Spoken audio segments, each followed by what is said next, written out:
नमस्कार, स्वागत है आप सभी का डीडी न्यूज पर। आप देख रहे हैं मिड डे प्राइम। मैं ओम प्रकाश दास और अगले 1 घंटे में हम बात करेंगे देश की तमाम बड़ी खबरों की। बताएंगे दुनिया भर में कौन कौन सी खबरों पर है सबकी नजर, क्या चल रहा है खेल और अर्थ जगत की दुनिया में, और कुछ झलकियां फिल्म, कला और संस्कृति के क्षेत्र से भी। लेकिन सबसे पहले बड़ी खबरों पर नजर। जम्मू के 5 जिलों में कर्फ्यू पूरी तरह से हटाया गया। कश्मीर में लोगों की सहूलियत की सभी वस्तुएं उपलब्ध। करीब 5000 लोगों ने एक दिन में श्रीनगर से सार्वजनिक फोन बूथ से किया अपने परिजनों के साथ संपर्क।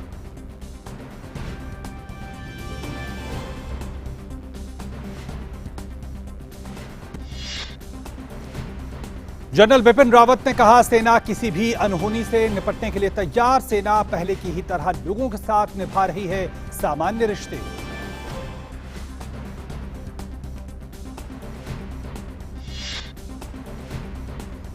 एनआरसी के अंतिम मसौदे की तय समय सीमा बढ़ाने के केंद्र के अनुरोध को सुप्रीम कोर्ट ने ठुकराया।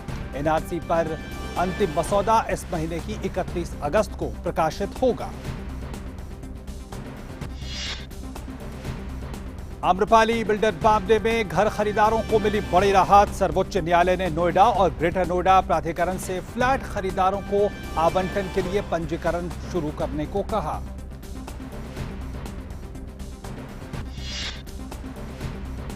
केरल, कर्नाटक, महाराष्ट्र और गुजरात के बाढ़ प्रभावित क्षेत्रों में राहत और बचाव का काम जोरों पर। महाराष्ट्र के कोल्हापुर और सांगली जिलों में पानी घटने से लोगों को मिली राहत।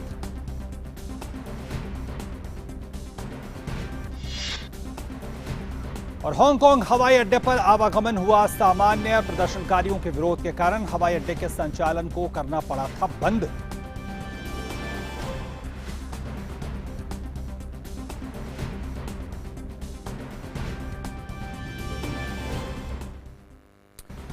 जम्मू कश्मीर में स्थिति सामान्य हो रही है। प्रशासन ने कहा है कि श्रीनगर के 4 बड़े अस्पतालों में पर्याप्त चिकित्सा सुविधाएं उपलब्ध हैं। 5 से 11 अगस्त की अवधि के दौरान इन अस्पतालों में करीब 13,500 रोगी आए। 1400 से अधिक रोगियों को भर्ती करवाया गया और 600 ऑपरेशन किए गए। राज्यपाल के सलाहकार विजय कुमार और स्वास्थ्य सचिव अटल डुल्लू समेत स्वास्थ्य विभाग के वरिष्ठ अधिकारियों ने कुपवाड़ा, हंदवाड़ा, सोपोर, बांदीपुरा, अनंतनाग और श्रीनगर के अस्पतालों का दौरा किया और दवाइयों की आपूर्ति का जायजा लिया। बताया यह गया है कि अस्पतालों में पर्याप्त मात्रा में दवाइयां उपलब्ध हैं और इंसुलिन और अन्य जीवन रक्षक दवाओं की कोई कमी नहीं है। राज्य के प्रमुख सचिव ने बताया कि नेशनल हाईवे भी सामान्य तरीके से काम कर रहा है और घाटी में हालात सामान्य हो रहे हैं। श्रीनगर में लोग अन्य दिनों की तरह ही अपने सामान्य कामकाज निपटा रहे हैं।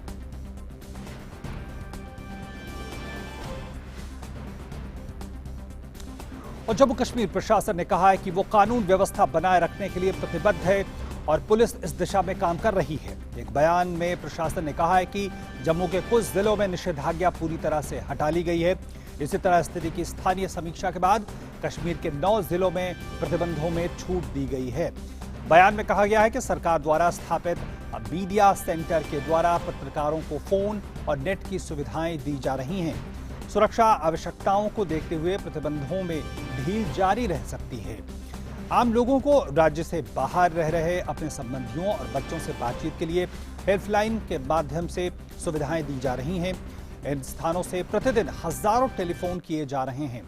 कश्मीर क्षेत्र में 300 से अधिक सार्वजनिक टेलीफोन बूथ काम कर रहे हैं। कश्मीर संभाग के पुलिस महानिरीक्षक एसपी पाणी ने उनके अनुसार सोशल मीडिया पर चल रहे दुर्भावनापूर्ण प्रचार का पुलिस ने पुरजोर खंडन किया है।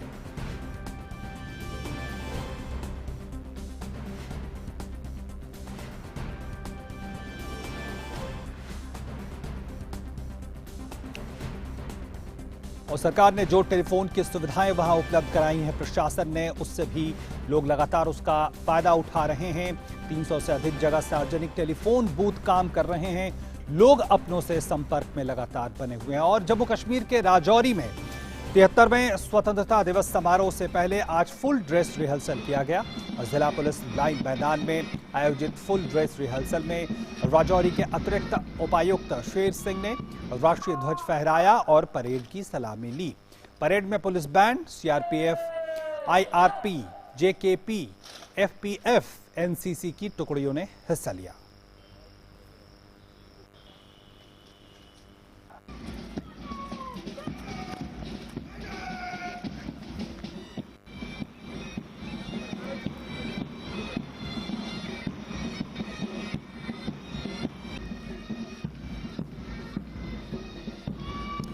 और श्रीनगर से हमारे साथ हमारे संवाददाता रमा त्यागी जुड़ रही हैं। रमा, निश्चित तौर पर कल त्योहार का दिन रहा, उसके बाद आज कामकाज का दिन है और निश्चित तौर पर आज सड़कों पे ज्यादा भीड़ होगी, लोग ज्यादा निकले होंगे घरों से। बिल्कुल बिल्कुल ओपी, आप मेरे पीछे देख सकते हैं कि सड़कों पर जो मूवमेंट है वो काफ़ी अच्छा है। लोग अपने घरों से अपने काम के लिए निकल रहे हैं और स्थितियां जो हैं आपको ये दृश्य ही बताएंगे कि किस तरह की स्थितियां हैं, किस तरह से लोग बाहर आ रहे हैं, अपने कामकाज के लिए निकल रहे हैं। और जिस तरह से प्रशासन ने यहाँ पर व्यवस्था की है उसके मद्देनज़र बेहद कहना ये अहम होगा कि प्रशासन का बहुत अहम योगदान है इसमें कि लोगों को किसी तरह की दिक्कतें ना हो। और राज्य प्रशासन का ये भी कहना है कि ज़्यादातर जगहों पर जो है वो रिस्ट्रिक्शंस में काफ़ी ढील दी गई है और आगे भी प्रशासन ये देख रहा है कि किस तरह से स्थिति की मॉनिटरिंग की जा रही है और जो भी स्थितियां बनती हैं उसके अनुसार जो है आगे निर्णय लिए जाएंगे। लेकिन जिस तरह से कल ईद का त्यौहार है वो शांतिपूर्ण तरीके से यहाँ पर पूरे पारंपरिक रीति रिवाज के अनुसार मनाया गया। जिस तरह से यहाँ पर किसी भी तरह की किसी अवांछनीय घटना की कोई भी सूचना नहीं आई और जिस तरह से लोग बाहर निकले और वहाँ पर अपने यहाँ पर जो अपने रिश्तेदारों के यहाँ गए और जिस तरह से यहाँ पर जो उनके लिए विभिन्न सामान हैं वो मुहैया कराए गए, तो वो बेहद अहम है। ओपी, बताना होगा कि 3,500 से ज़्यादा जो दुकानें हैं वो यहाँ पर खोली गई, सिर्फ लोगों को सहूलियत उपलब्ध कराने के लिए। उनके घरों के पास हाट बनाए गए, जो कुर्बानी के पशु हैं उनका अरेंजमेंट किया गया। फोन लाइंस, अगर कल की हम बात करें तो 5,000 से ज्यादा लोगों ने फोन कॉल्स किए। जो विभिन्न ऑफिसेज हैं 300 के करीब जो पीसीओज बनाए गए हैं, तो तमाम सुविधाएं जो हैं प्रशासन की तरफ से यहाँ मुहैया कराई जा रही हैं आम लोगों के लिए। 20,000 स्टूडेंट्स जो बाहर थे उनमें से जो स्टूडेंट्स यहाँ पर आए हैं एयरपोर्ट से लेकर उनके घरों तक पहुंचाने की व्यवस्था की गई। इसके अलावा अगर कोई भी दिक्कत है, आज भी राज्य प्रशासन के प्रवक्ता ने बताया कि किस तरह से जो चिकित्सा सुविधाएं हैं या जो अन्य जरूरियात हैं उसके लिए 24/7 जो सरकारी अमला है वो खड़ा है आम लोगों की सहूलियत के लिए। एक बड़ी महत्वपूर्ण बात आपने टेलीफोन और जो संचार के माध्यम है उसके किस तरह से उसका एक्सेस हो सके इसकी बात कही। एक बात ये थी कि वहाँ जो मीडिया कर्मी हैं और जिसके जरिए पूरी दुनिया में कश्मीर की स्थिति की रिपोर्टिंग जा रही है, प्रशासन ने उनके लिए भी सुविधाएं मुहैया कराई और कहा जा रहा है सिर्फ टेलीफोन ही नहीं बल्कि इंटरनेट की भी सुविधाएं मुहैया कराई गई हैं। इसके बारे में थोड़ा बताएं। बिल्कुल, काफ़ी बड़ी संख्या में जो मीडिया है वो भी यहाँ पर मौजूद है, जो यहाँ पर पल पल की नज़र रखे हुए है कि किस तरह से कश्मीर में स्थितियाँ सामान्य हो रही हैं।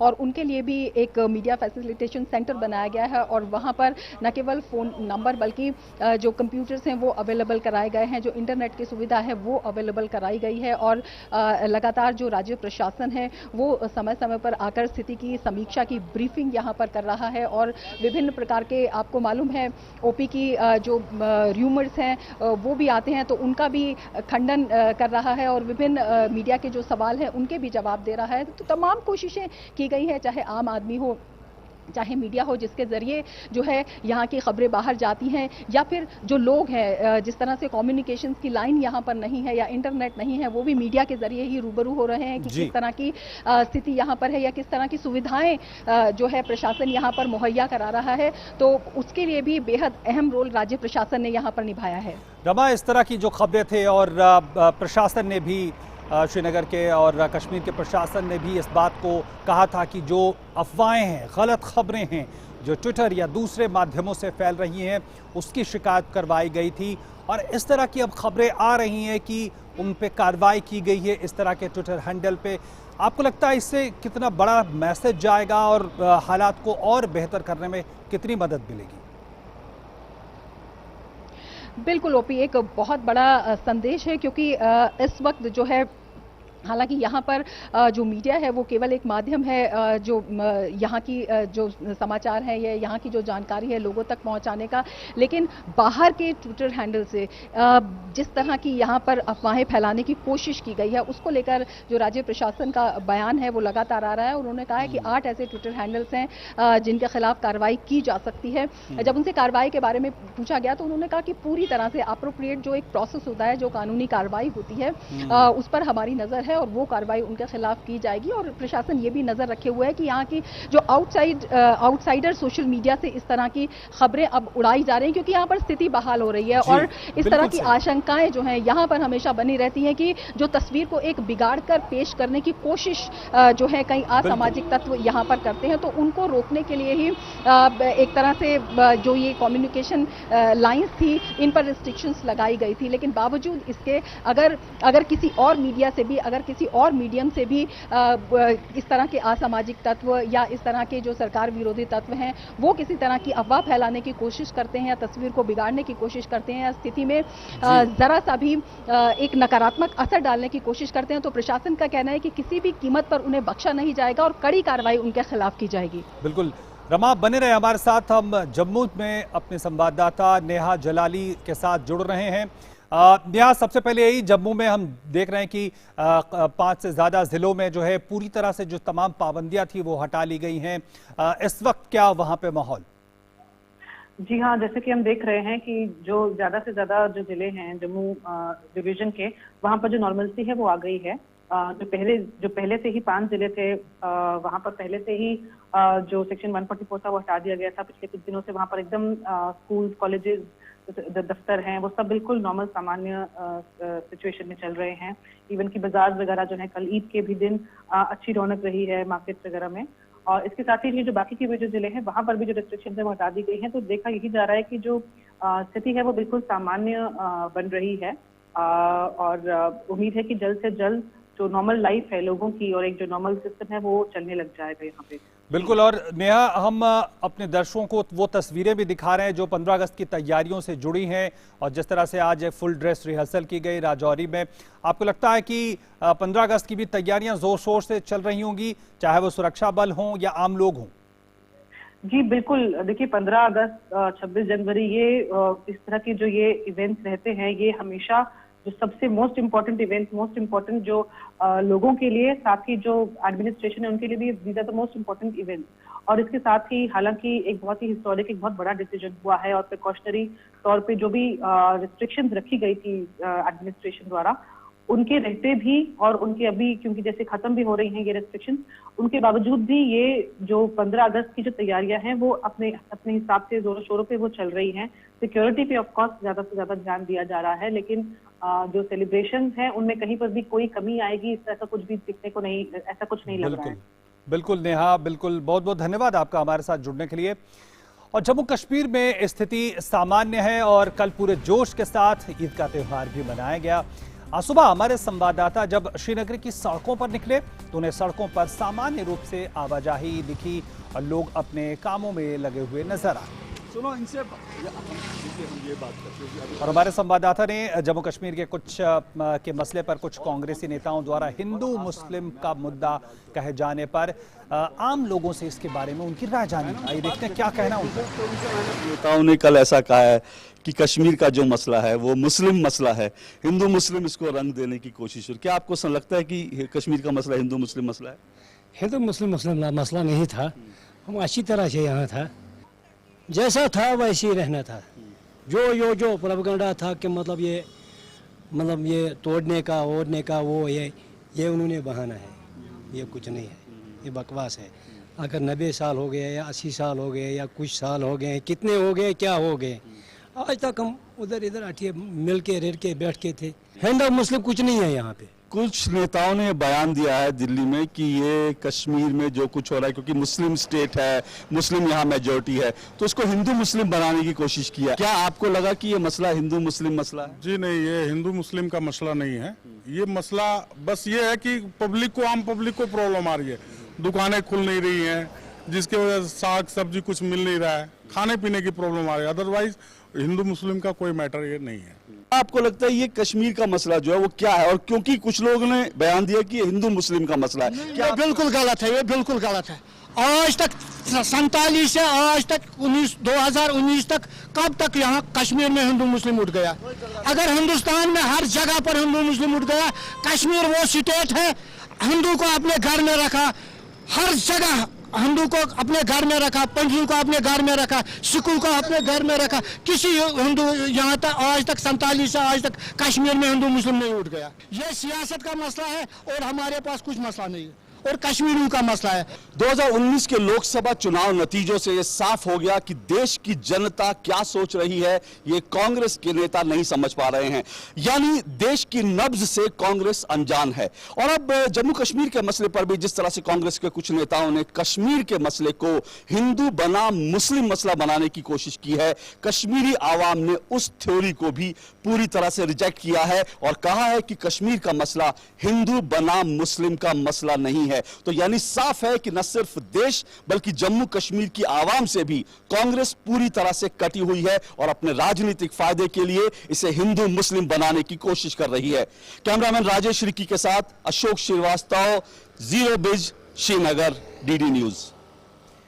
तो आपने सुना आम लोगों को, जो घाटी के आम लोग हैं वो किस तरह से सामने आकर अपनी बात कह रहे हैं, और ये संदेश है न सिर्फ देश के बाकी हिस्सों के लिए बल्कि पूरी दुनिया के लिए कि आखिर इस मसले को किस तरह से सियासत का रंग देने की कोशिश की जा रही है।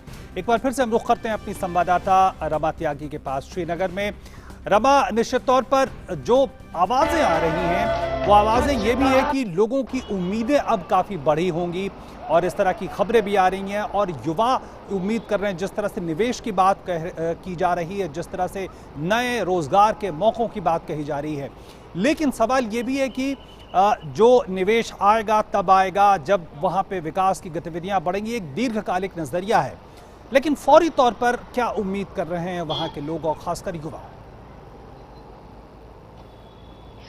बिल्कुल सभी की नज़रें लगी हुई हैं क्योंकि उम्मीदें बढ़ गई हैं। जिस तरह से प्रधानमंत्री ने स्वयं कहा कि अब युवाओं को रोज़गार की ज़रूरत नहीं है, उन्हें एक प्लेटफॉर्म मिलेगा, और जिस तरह से पहले खबरें आती थी यहाँ पर आप देख सकते हैं कि काफ़ी समय से जो विभिन्न तरह के असामाजिक तत्व थे जो युवाओं को भड़काने की कोशिश करते थे या स्टोन पेल्टिंग की बहुत खबरें आती थी, काफ़ी समय से वो खबरें अब यहाँ पर नहीं आ रही हैं। इसके अलावा बड़ी संख्या में जो युवाओं को बरगलाने की बात होती थी, युवाओं को भ्रमित करने की बात होती, वो भी जिस तरह से सरकार ने कदम उठाए हैं अब उसके बाद उस पर भी काफ़ी हद तक रोक लगी है।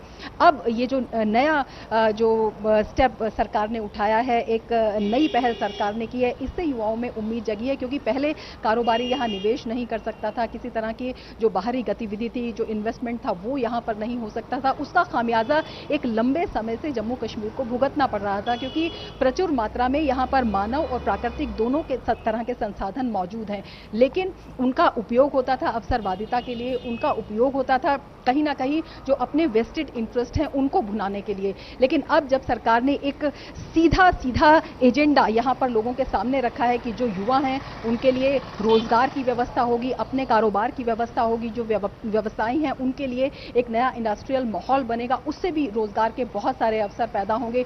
जो प्राकृतिक संसाधन यहाँ पर प्रचुर मात्रा में है, चाहे हॉर्टिकल्चर हो, चाहे वाटर रिसोर्सेज हो, चाहे और चीजें हों, तो उनका भी उपयोग यहाँ पर होगा। तो इससे एक बहुत बड़ी उम्मीद यहाँ पर जगी है, एक वृहद जिसे कह सकते हैं कि विकास की, और उसकी तरफ अब सबकी नजरें लगी हैं कि किस तरह से ये होता है और उसी के इंतजार में सब लोग हैं। हाँ, कुछ लोग इसको भी बिगाड़ने की कोशिश कर सकते हैं और सरकार इसी प्रयास में है कि किसी भी तरह की नकारात्मक गतिविधि यहाँ पर ना हो और किसी तरह से भी, चाहे अब तक जिस तरह से जम्मू कश्मीर का युवा या जम्मू कश्मीर के बाशिंदे अवसरवादिता के शिकार होते रहे हैं या अन्य जो एक राजनीतिक स्वार्थों के शिकार होते रहे हैं वो ना हो। जिस तरह से आपने देखा हमारे वरिष्ठ संवाददाता अशोक श्रीवास्तव ने भी यहाँ पर लोगों से बात की, किस तरह से कुछ लोग सांप्रदायिक, मैं आपको यहाँ पे मुझे रोकना होगा आपको। हिंदू मुस्लिम की बात कर रहे थे। बहुत बहुत धन्यवाद आपका हमारे साथ जुड़ने के लिए सीधे श्रीनगर से। तो हमारे संवाददाता श्रीनगर से तमाम अपडेट्स के साथ मौजूद थी और अब आपको हम लिए चलेंगे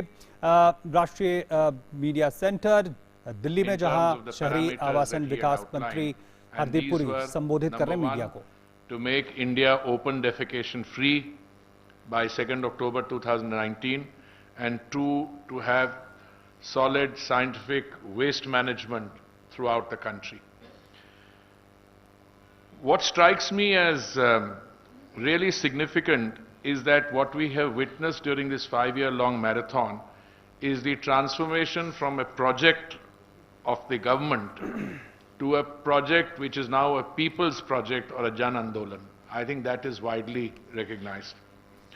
When we started the survections in 2016, the coverage in terms of number of cities was, I think, 70 or 73. In 2017, we took that up to 300 or 400 cities, 430 cities. In 2018, we took that up to 4,000 cities. And I think the defining feature of what we are doing now is 100% geographical coverage throughout the country. We have 4,400, all the urban local bodies and statutory towns, everybody was included. But then we decided to move qualitatively a step ahead. Instead of doing the survection once a year and allowing urban local bodies to maybe concentrate their efforts just before the survection was to be conducted, to making this a year-long process. And I'm very happy that we have been receiving cooperation from all concerned, and all the cynicism that I saw in 2014 August when the Prime Minister launched this and made this announcement from the ramparts of the Red Fort, I think there is very wide acceptance of this key flagship programs, which is in a sense also the platform or the fulcrum on which the other urban rejuvenation missions are. So I'm very happy with that. The Secretary has already given you a very comprehensive presentation. I am going to request Rajiv Jain to circulate whatever I had to say, make this available on the website, so all the details are there, etc. I want to now, in the interest of time, open this up for question and answer. We have about 15 minutes or so in which we will take questions. Again, as I said, this is going to be an ongoing process. We are learning. Many of the lessons we learned during the Swachhta Sarvekshans were incorporated into the subsequent exercises, and I think the level of technology use that I am seeing now.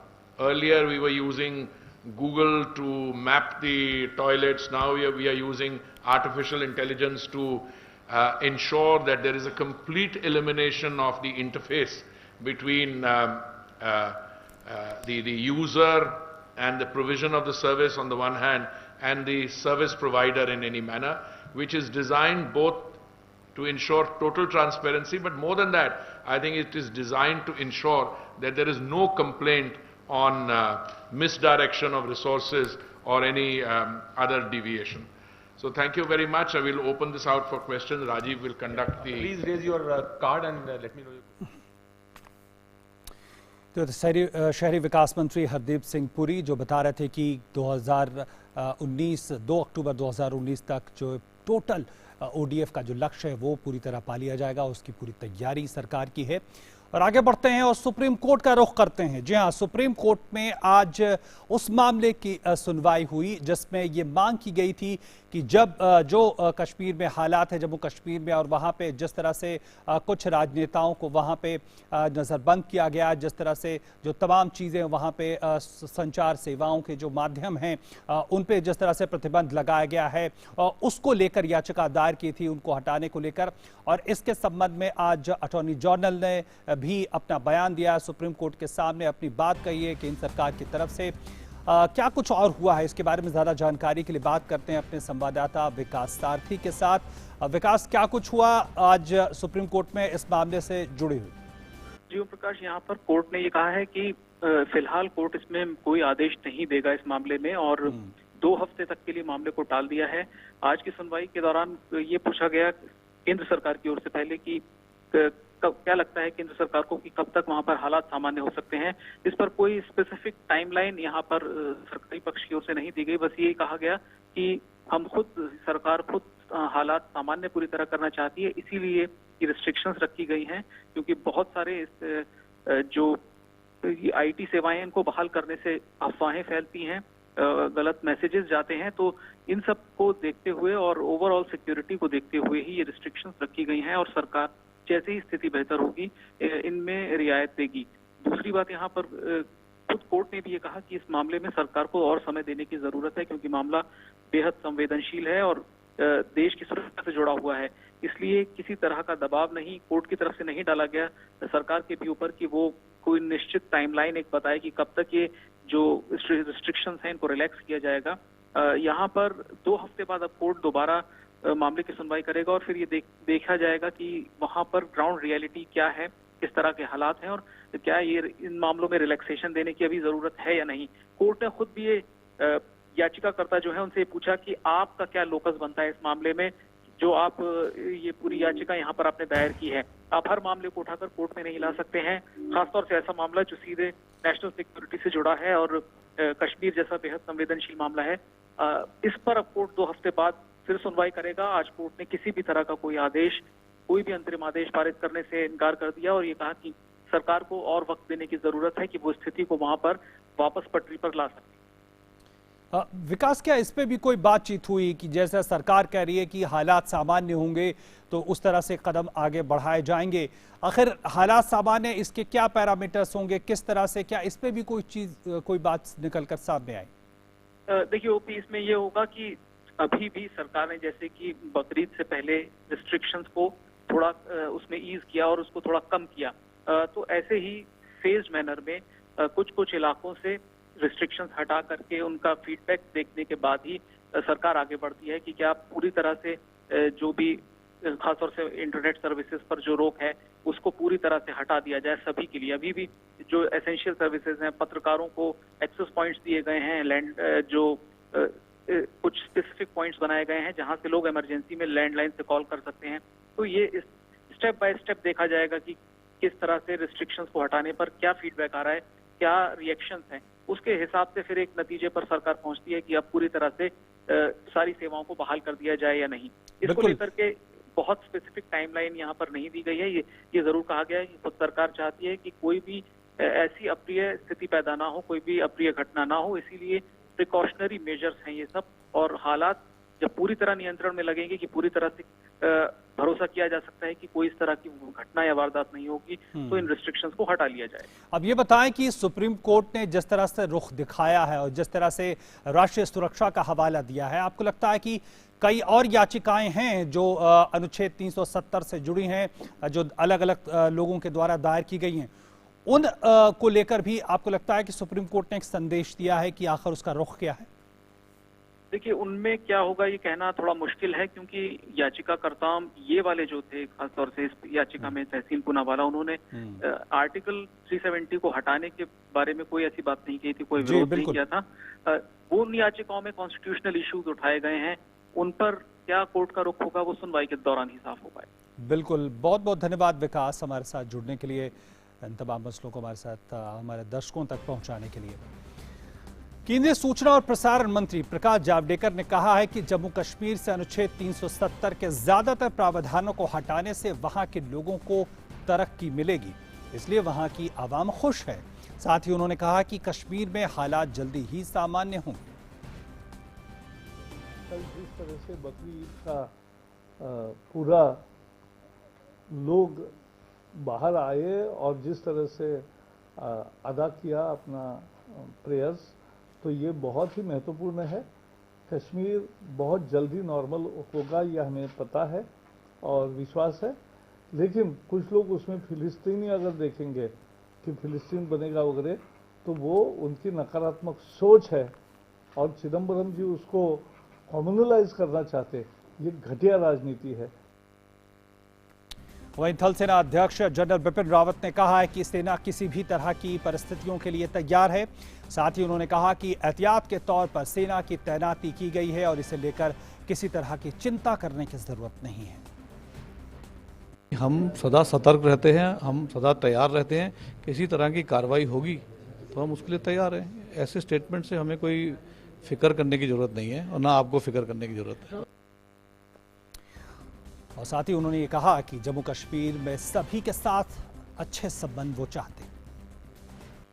हम जनता के साथ रहेंगे, पहले भी रहते थे, बल्कि हमारा जो मेल मिलाप जनता के साथ 70 और 80 के दशक में था, वो आप वहाँ पे जानकारी से जाइए, वहाँ पता करिए किस तरह का हमारा मेल मिलाप था वहाँ के आवाम के साथ। हम उस समय भी वहाँ पे तैनात थे, बड़े अच्छी तरह से हमारी आवाम के साथ मेल मिलाप हमारा रहता था, और उस तरह का मेल मिलाप दोबारा अगर होना शुरू हो गया तो बहुत अच्छा रहेगा। उस समय हम बगैर बंदूक के मिलते थे, अगर हम दोबारा बगैर बंदूक के मिल सकते हैं, अगर सब चीज़ वहाँ सही तरीके से रहा तो हम यही चाहते हैं।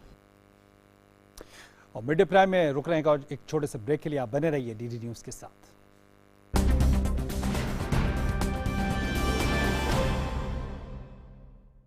हेलो, कौन? नमस्कार मैडम जी हम 10 वही जो बच्चों को देते हैं बड़ा कार्ड। सोचा आपको बता दें कि हम फिर मिलने आ रहे हैं आपके बच्चे से। उसकी तबीयत बिगाड़ेंगे। दस्त ऐसे दस्तक देकर नहीं आते, तो दस्त के लिए तैयार रहना। घर में ORS और जिंक है ना? दस्त की इलाज में देरी हुई तो शरीर में पानी और पोषण की कमी जानलेवा हो सकती है। इसलिए दस्त शुरू होते ही ORS और जिंक शुरू करें। दस्त के लिए तैयार रहना। घर में ORS और जिंक है ना? हाय माँ, मैं बात करूंगी। सुनो। जी मैडम जी।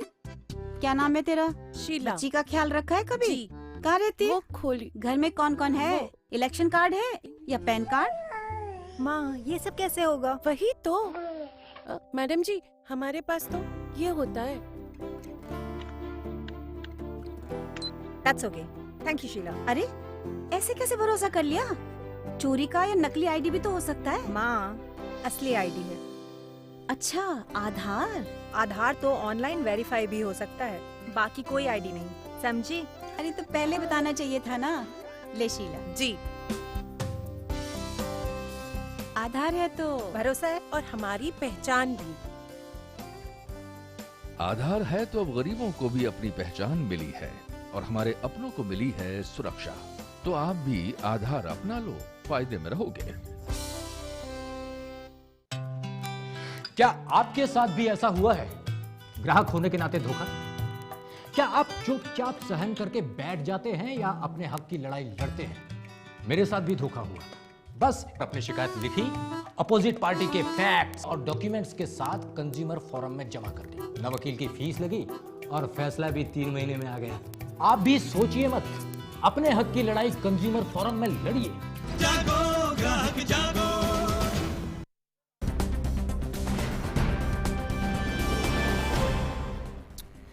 मिड डे प्राइम में एक बार फिर से आपका स्वागत। सरकार ने सुप्रीम कोर्ट में कहा कि सरकार की कोशिश है कि जम्मू कश्मीर में हालात जल्द से जल्द सामान्य हो जाएं, और सुप्रीम कोर्ट में सरकार ने कहा कि रातों रात सब कुछ ठीक नहीं होगा।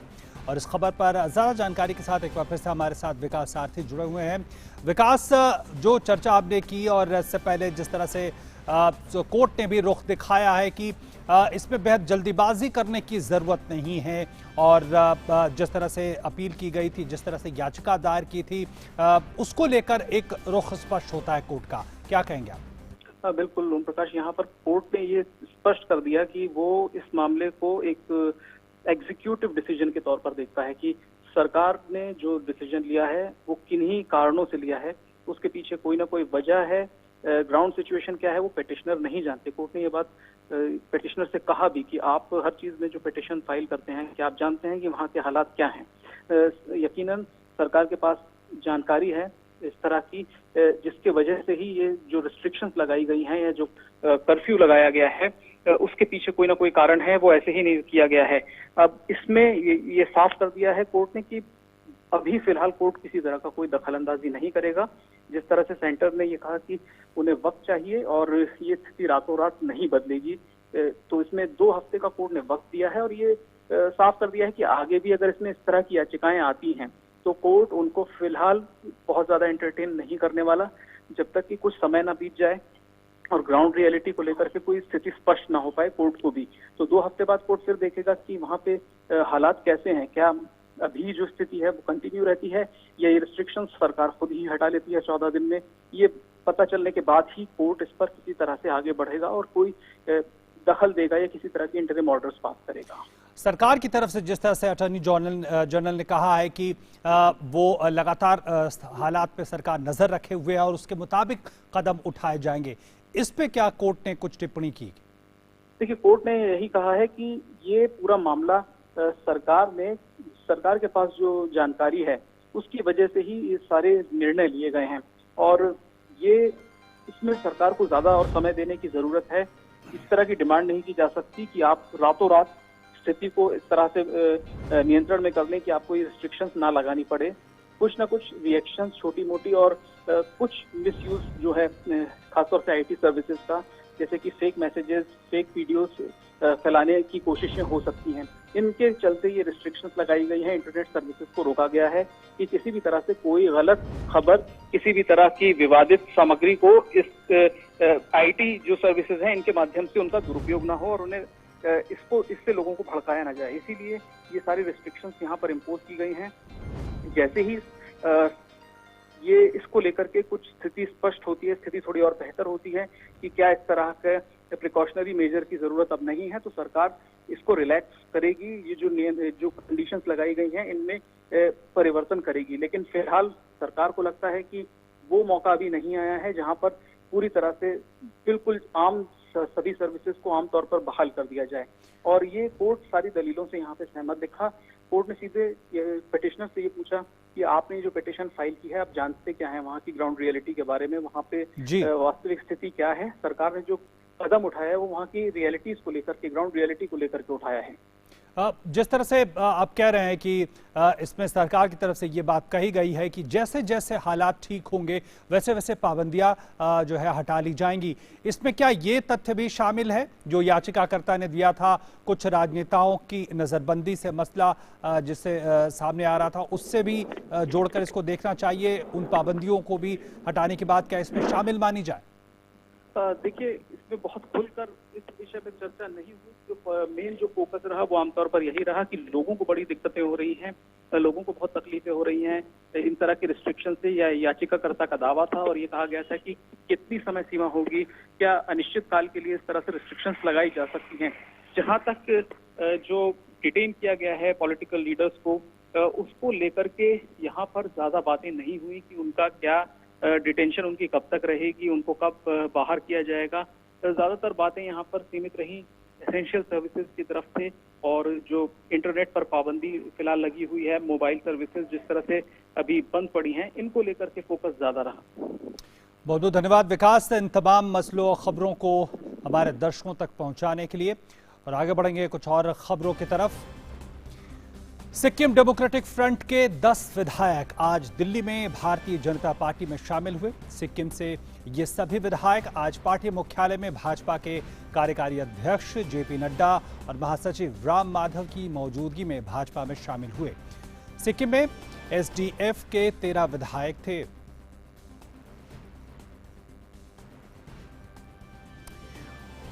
और इस मौके पर महासचिव राम माधव ने कहा कि पार्टी ने काफी सोच समझकर इन विधायकों को शामिल करने का फैसला लिया है।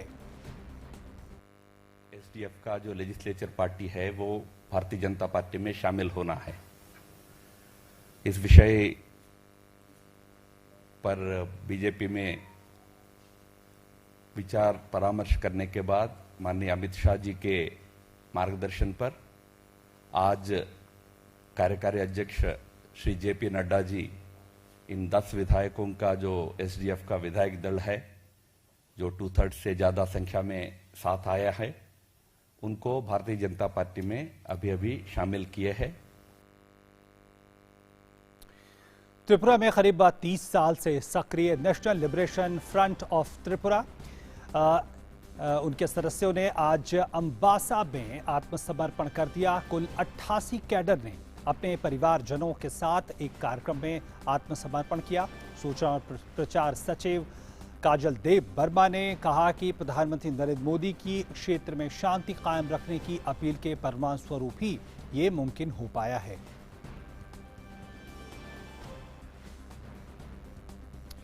और उच्चतम न्यायालय ने आदेश दिया है कि असम राष्ट्रीय नागरिक पंजी की अंतिम सूची से बाहर रह गए लोगों के नाम 31 अगस्त को केवल ऑनलाइन प्रकाशित किए जाएं। प्रधान न्यायाधीश रंजन गोगोई और न्यायमूर्ति आरएफ नरीमन की पीठ ने कहा कि असम एनआरसी के आंकड़ों की सुरक्षा के लिए आधार जैसी उचित व्यवस्था होनी चाहिए। शीर्ष अदालत ने यह भी कहा कि एनआरसी बनाने की चल रही प्रक्रिया को कानूनी रूप से दी जा रही चुनौतियों के आधार पर दोबारा शुरू करने का आदेश नहीं दिया जा सकता। सर्वोच्च अदालत ने पहले ये कहा था कि अंतिम असम एनआरसी 31 अगस्त तक प्रकाशित किया जाएगा।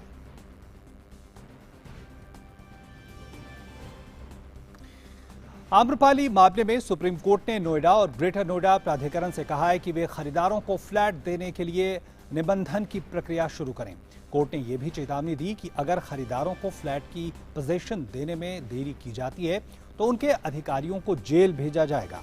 नोएडा और ग्रेटर नोएडा प्राधिकरण ने सुप्रीम कोर्ट में कहा कि उन्होंने आम्रपाली होम बायर्स के मामलों को निपटाने के लिए स्पेशल सेल बनाया है और अधिकारियों को विशेष रूप से इसके लिए नामित किया है। साथ ही उन्होंने कहा कि कोर्ट के आदेश का अनुपालन किया जाएगा।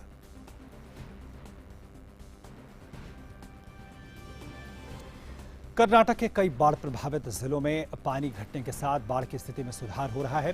हालांकि बारिश, बाढ़ और भूस्खलन से मरने वालों की संख्या 48 तक पहुंच गई है, जबकि 6,73,000 से ज्यादा लोगों को सुरक्षित स्थानों पर ले जाया गया है।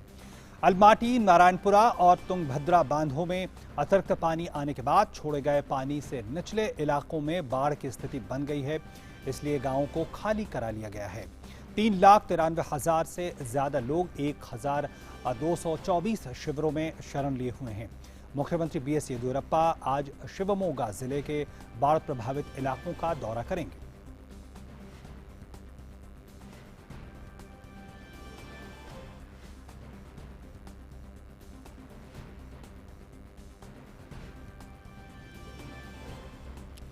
और राज्य में आई बाढ़ को लेकर कर्नाटक के सीएम बीएस येदियुरप्पा ने कहा कि स्थिति बहुत खराब है। गृह मंत्री अमित शाह और वित्त मंत्री निर्मला सीतारमण ने भी हालात का जायजा लिया है। राज्य में 50,000 करोड़ से अधिक का नुकसान हुआ है। कर्नाटक के मुख्यमंत्री बीएस येदियुरप्पा ने कहा है कि वे जल्दी ही दिल्ली जाकर पीएम मोदी से मुलाकात करेंगे।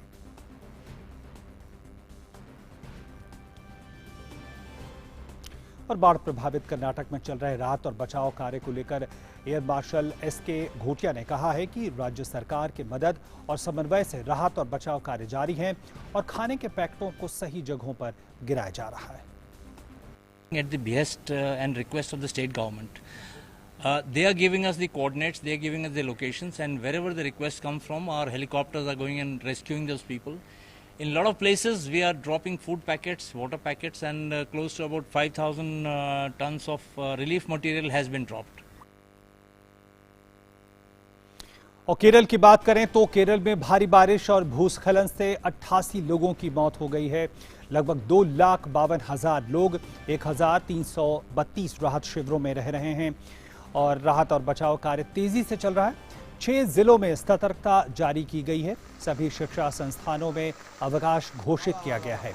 केरल में बाढ़ का कहर वायनाड, कोझिकोड और मल्लपुरम के 3 जिलों में फैला हुआ है। मौसम विभाग ने केरल में अगले 3 दिन भारी बारिश का अलर्ट जारी किया है। मौसम विभाग के मुताबिक अलपुझा, एर्नाकुलम और इडुक्की में आज से शुरू होने वाली भारी बारिश बुधवार तक जारी रहेगी। राज्य के 9 जिलों में शिक्षण संस्थानों को बंद रखा गया है। केरल के मुख्यमंत्री पिनराई विजयन ने बाढ़ग्रस्त जिले वायनाड के मेप्पाडी में राहत शिविर का दौरा किया और वहां शरण लिए लोगों से मुलाकात की। साथ ही मुख्यमंत्री ने राहत और बचाव कार्य का जायजा भी लिया और लोगों को हर संभव सहायता देने का आश्वासन दिया।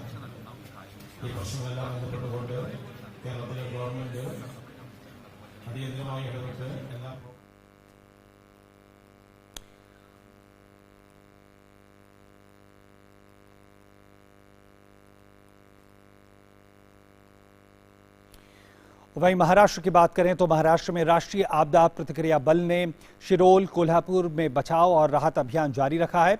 वहीं एनडीआरएफ की टीमें बाढ़ प्रभावित पशुओं के लिए अपने साथ चारा भी ले जा रही हैं।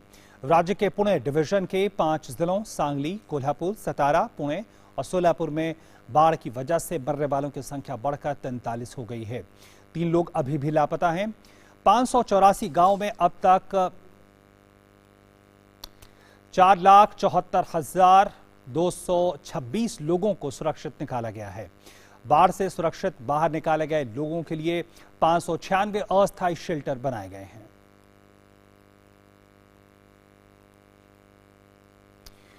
और यहाँ पे रुक एक और छोटे से ब्रेक के लिए आप बने रहिए डीडी न्यूज के साथ।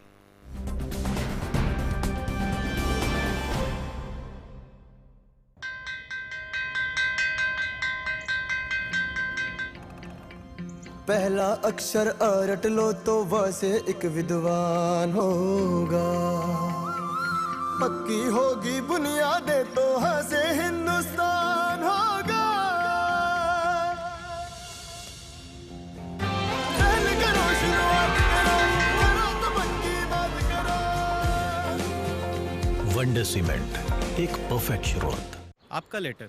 सबरेग नमस्ते, हम हैं बस जो आपके बच्चे को कर देते हैं बस। याद होगा आपको, अभी तो आपकी मुन्नी के साथ हंस खेल के गए थे। हम फिर से आ रहे हैं उससे मिलने, जल्द मिलते हैं। दस्त ऐसे दस्तक देकर नहीं आते, दस्त के लिए तैयार रहना। घर में ORS और जिंक है ना?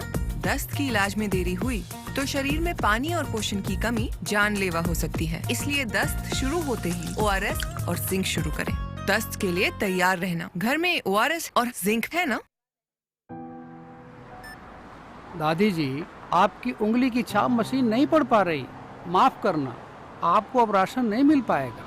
मैं बहुत दूर से आई हूँ, कुछ तो तरीका होगा। तरीका है आंटी, अगर कभी उंगलियों की छाप या फिर आंखों का स्कैन ना हो या कोई और वजह से वेरीफाई ना हो पाए तो कानून है कि कोई भी दुकानदार राशन देने से मना नहीं कर सकता। आधार लेटर या फिर ई-आधार की कॉपी लेकर या उस पे छपे QR कोड को स्कैन करके दुकानदार को राशन देना ही पड़ेगा। और इतना ही नहीं, परिवार का कोई और भी सदस्य जिसका नाम राशन कार्ड पर लिखा हो वो भी अपनी उंगलियों की छाप देकर राशन ले सकता है। क्या सच? हाँ बिल्कुल। चलिए आपका आधार डाउनलोड करके प्रिंट लेते हैं।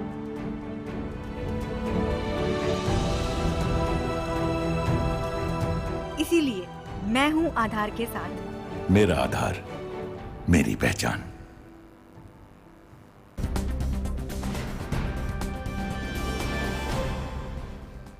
और एक बार फिर से आपका स्वागत मिडडे प्राइम में। और अब देखते हैं अर्थ जगत से जुड़ी खबरें।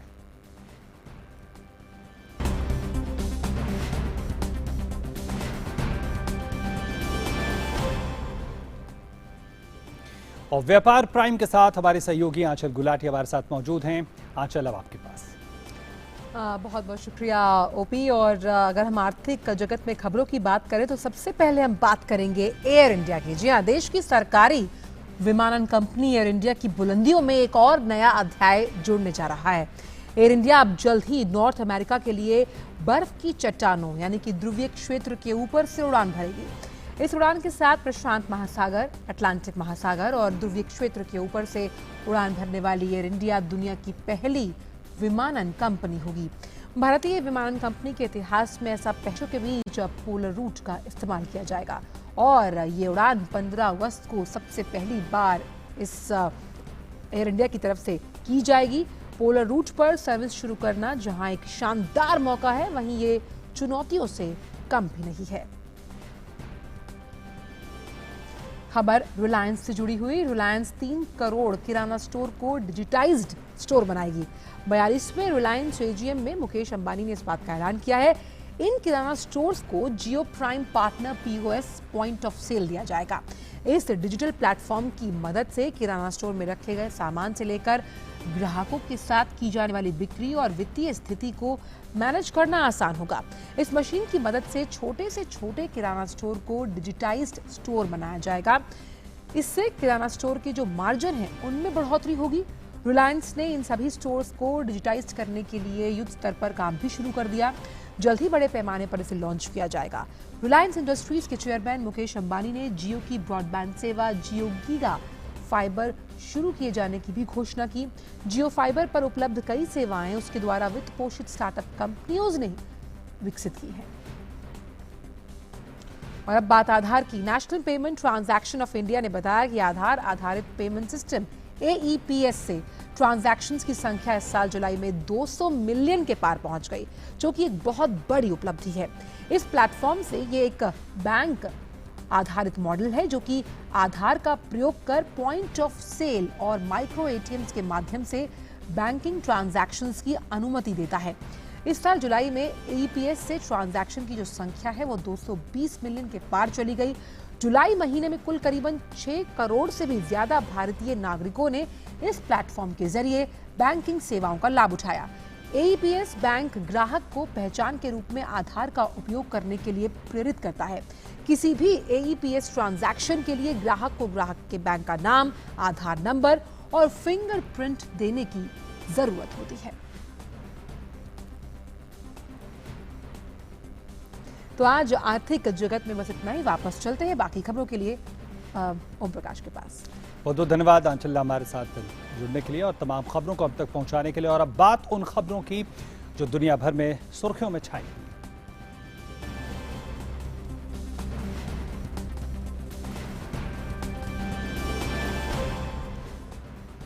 हांगकांग हवाई अड्डे से आज सुबह हवाई उड़ानें फिर से शुरू हो गई। कल सभी उड़ानों को उस समय रोक दिया गया था जब सरकार के विरोध में प्रदर्शन कर रहे हजारों लोकतंत्र समर्थक हवाई अड्डे में घुस गए थे।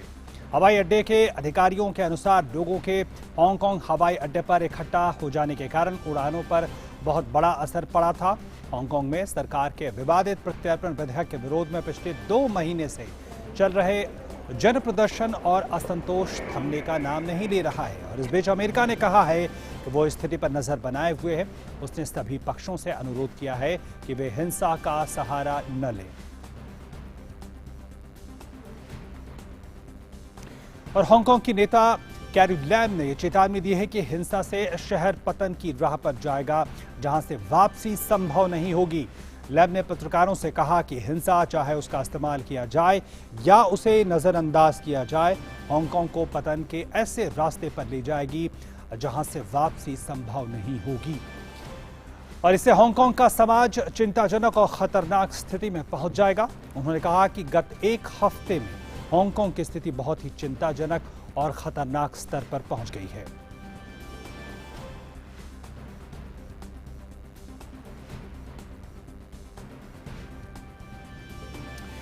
जम्मू कश्मीर की खबरों की तरफ एक बार फिर से लौटते हैं और जम्मू कश्मीर के ताज़ा हालात पर राज्य के प्रधान सचिव रोहित कंसल ने ताज़ा जानकारी दी है। आइए देखते हैं क्या कहना उनका। As we speak, the Jammu region is almost entirely free of restrictions. Restrictions, however, do continue in parts of Kashmir based on local assessment. As I mentioned, the overall policy continues to be relaxations and easing out, and we are further hopeful that once the full dress rehearsal for Independence Day being carried out in various districts of Jammu, Kashmir and Ladakh concludes, there will be further relaxations. There have been concerns in some quarters about the functioning of medical services.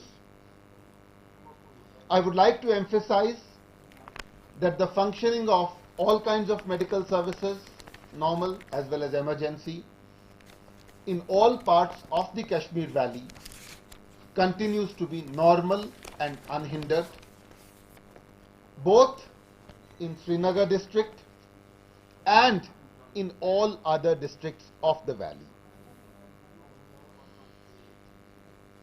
Routine OPDs, admissions and surgical procedures continue to be carried out. Medicines, both normal and emergency and life-saving drugs, are available in adequate supply. To just give you an example, figures for the last week from Srinagar district indicate that there have been nearly 13,500 OPDs, 1,400 admissions, 600 procedures of all kinds, and adequate availability of all drugs and medicines, including life-saving drugs. Health officials as well as district administration is continuously watching the situation. The national highway continues to function normally. On the main national highway, in the past 24 hours alone, we have had movement of 100 heavy vehicles, including trucks with supplies, oil tankers, gas tankers, LPG trucks. Similarly, we have had movement of 14 to 1500 LMVs as well as buses. Flight operations continue to be normal. As we speak, dress rehearsals for the forthcoming Independence Day are being carried out in all districts of Jammu, Kashmir and Ladakh. And we hope that in all the districts, Independence Day celebrations will be carried out in a grand and befitting manner. Thank you very much. So what about his response to the propaganda material which is being created to create a rift in between forces who are working day in and day night for the safety of people of Jammu and Kashmir? As you are aware, and the IGP mentioned yesterday, due cognizance has been taken of all the fake handles and of any items which create disaffection, and it is being tackled at the appropriate levels, legally, procedurally, and through appropriate measures. So one more query, is there a proposal that the government will also unfurl the national flag at Lal Chowk because this is what... As I have mentioned, Independence Day celebrations have a certain system. It's a sober national festival and it will be celebrated with the respect and with the grandeur it deserves. Thank you. Sir, can you tell us... Well, I have nothing to say about specific individuals, but as I said yesterday, any arrests which have been made after a local assessment of the situation at a local level and strictly within the ambit of the law. Sir, can you please confirm the government has said yesterday that 8 Twitter accounts might have been suspended related to the information around JNK. What might those accounts be? Are those individuals or organizations? And what is the criteria of... Well, I can only say, as the IG said yesterday, and I just said in response to the question, that wherever our attention is drawn to any fake accounts or any attempts to spread disaffection or peddle misinformation or create mischief, they are being dealt with procedurally, legally and through all available measures with the government. देखिए, जहाँ तक communication की दिक्कतों का सवाल है और reasonable restrictions का सवाल है, मैं बार बार आपको कह रहा हूँ कि लोगों को फैसिलिटेट करने के लिए, सहूलियत देने के लिए 300 पब्लिक पॉइंट्स जो हैं मुख्तलिफ जगह पे बनाए गए हैं जहां से लोग बात कर सकते हैं अपने प्रियजनों के साथ. एंड जैसे मैंने कहा कि एक दिन में 5000 से ज़्यादा कॉल्स की गई. And it shall be our constant endeavour to ensure that people are not obstructed, they are facilitated in every possible way. देखिए, 15 अगस्त जो है एक राष्ट्रीय फेस्टिवल है. ग्रैंडियर, प्रोसीजर, सोबराइटी के साथ सेलिब्रेट किया जा रहा है. आज जम्मू कश्मीर लद्दाख के सभी डिस्ट्रिक्ट्स में जो है ड्रेस रिहर्सल्स की जा रही हैं और संपूर्ण तैयारियां अच्छे तरीके से की जा रही हैं.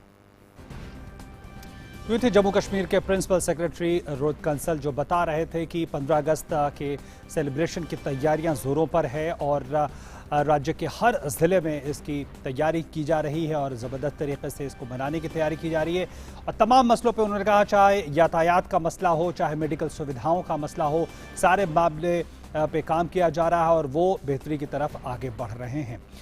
मिड डे प्राइम में हम रुक रहे हैं यहाँ पे एक छोटे से ब्रेक के लिए. आप बने रहिए हमारे साथ.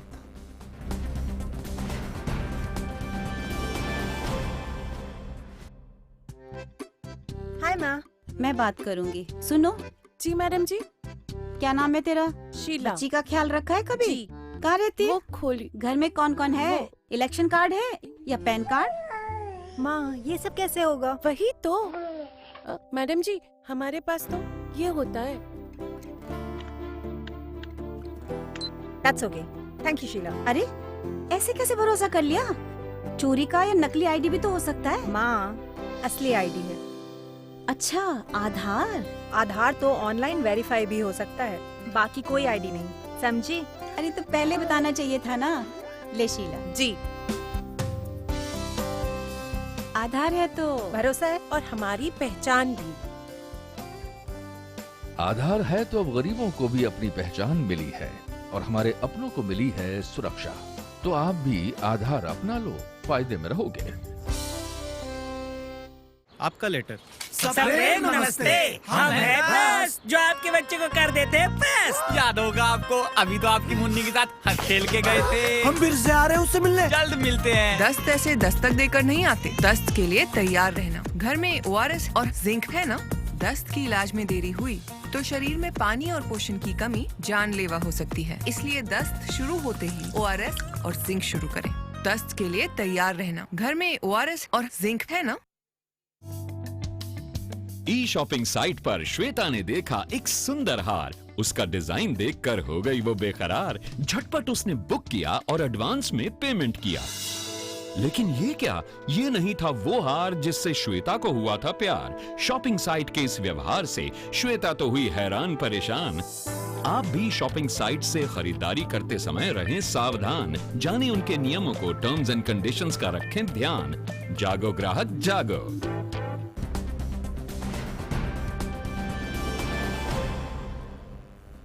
और इसी के साथ मिड डे प्राइम के आज के सफर में इतना ही, लेकिन तमाम खबरों पर हमारी नजर बनी रहेगी और आप बने रहे DD न्यूज के साथ। तमाम खबरें और अपडेट्स के लिए फिलहाल दीजिए हमारी पूरी टीम को इजाजत।